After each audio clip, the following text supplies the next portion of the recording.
There was an experiment done by the Washington Post. A man emerged from the metro station and positioned himself against a wall beside a trash basket. By most measures, he was nondescript, a youngish man in jeans, a long-sleeved T-shirt, and a Washington Nationals baseball cap. From a small case, he removed a violin.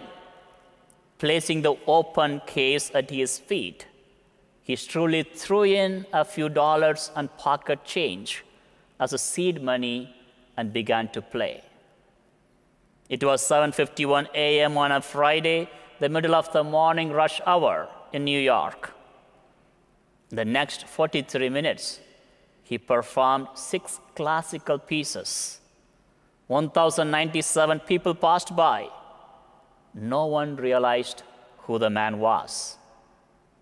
The musician was Joshua Bell, a one-time child prodigy who was acclaimed as a genius internationally.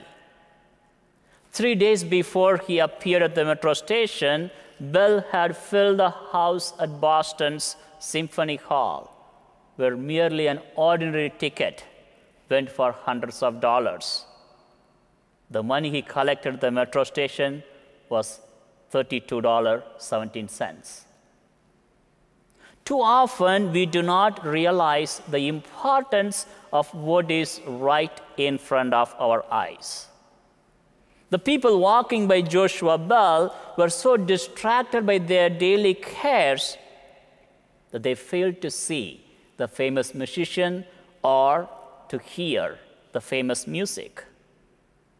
The busyness of life had blinded them to the reality that was present to them. That may be one of the possibilities why Jesus became angry with the money changers and merchants. The house of the Lord had become a place of busyness, extortion, and a barrier to those who came to the house of the Lord seeking to worship God. The sacred has become or had been overshadowed by the secular. The temple, meant to be a place of encounter with the God, had become a hub of commercial activity. One of the important elements that we have to notice here is that John places the temple cleansing scene almost at the beginning of his ministry, just after the first sign, the wedding at Cana. Whereas Matthew, Mark, and Luke would place it at the final entry of Jerusalem. So why does John put it near the start of the gospel and right after Cana? John gives us a few clues that shows us what he thinks is really all about. Primarily, John wants to emphasize the divinity of God, the divinity of Christ. A word became flesh and dwelt among us. This is a new temple. That's why when people are asking, give us a sign, Jesus says, destroy this temple. I will rebuild in 3 days.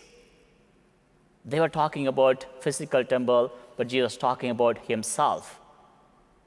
Secondly, temple cleansing is a sign of Jesus purifying the human heart and establishing a new way of worship, one focused on a personal relationship with the God rather than ritualistic practice. By his deeds of cleansing the temple, he invites them to focus on the word that has become flesh, to place their faith and trust that cannot be destroyed by any element. Yes, dear brothers and sisters, the cleansing of the temple challenges us to reflect on the state of our hearts, on the sincerity of our worship. This passage invites us to reflect on our hearts and how we can renew our commitment to a life of authentic faith, worship, and love. The cleansing of the temple is not merely a historical event. It is a timeless lesson for us. May his cleansing fire purify our lives and draw us closer to God and closer to the heart of God.